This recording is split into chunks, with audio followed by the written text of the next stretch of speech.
আসসালামু আলাইকুম। আমি নূর করিম। আজ আমরা কথা বলবো আমাদের সময়ের সবচেয়ে গুরুত্বপূর্ণ প্রশ্নগুলোর একটি নিয়ে। মানুষের প্রযুক্তি সম্পর্কে ধারণা থাকাটা আসলে কেন জরুরি? অনেকে ভাবে প্রযুক্তি মানে শুধু কম্পিউটার, মোবাইল বা মেশিন। কিন্তু আসলে প্রযুক্তি মানে হলো আর্টেন, কোনো সমস্যার সহজ সমাধান তৈরি করার উপায়। আগে যেমন আমরা হাতে কলমে চিঠি লিখতাম, এখন ইমেইল পাঠাই, এটাও প্রযুক্তি। তাই প্রযুক্তি মানে শুধু ডিভাইস না, এটা একটা চিন্তার ধরন। একবার দেখেছিলাম এক বেসরকারি অফিসে কর্মীরা এখনো পুরনো ফাইল সিস্টেমে কাজ করছিলেন।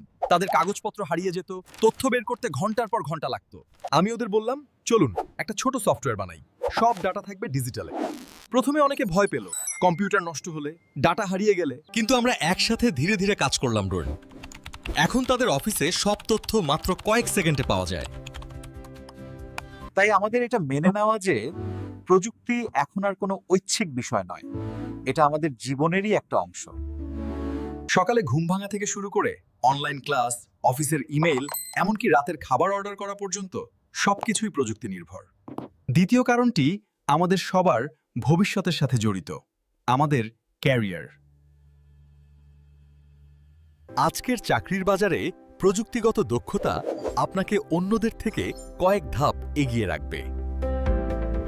এবার আসি তৃতীয় এবং সম্ভবত সবচেয়ে গুরুত্বপূর্ণ ধাপে, নিরাপত্তা। সাইবার বুলিং, ফিশিং স্ক্যাম, ভুয়া খবর। প্রযুক্তিগত জ্ঞান আপনার জন্য একটি ডিজিটাল বর্মের মতো কাজ করে। চতুর্থ ধাপটি হল ভবিষ্যতের দিকে তাকানো। Artificial intelligence, machine learning. এই শব্দগুলো এখন আর শুধু সায়েন্স ফিকশন নয়, এগুলোই আমাদের ভবিষ্যৎ। এবং সবশেষে পঞ্চম ধাপ, প্রযুক্তিগত জ্ঞান আপনাকে একজন সঠিক তথ্য যাচাই করা এবং ভুয়া খবর এড়িয়ে চলার ক্ষমতা আপনাকে একজন দায়িত্বশীল ডিজিটাল নাগরিক হিসেবে গড়ে তোলে। আশা করি আজকের আলোচনা আপনাদের ভালো লেগেছে। আজকের এপিসোড এখানেই শেষ করছি। সবাই ভালো থাকবেন, নিরাপদে থাকবেন এবং প্রযুক্তিকে জানার চেষ্টা করবেন। ধন্যবাদ। সঠিক এবং ভালো কাজের জন্য প্রযুক্তি ব্যবহার করুন। নিজেকে আরও শক্তিশালী, আরও সক্ষম করুন।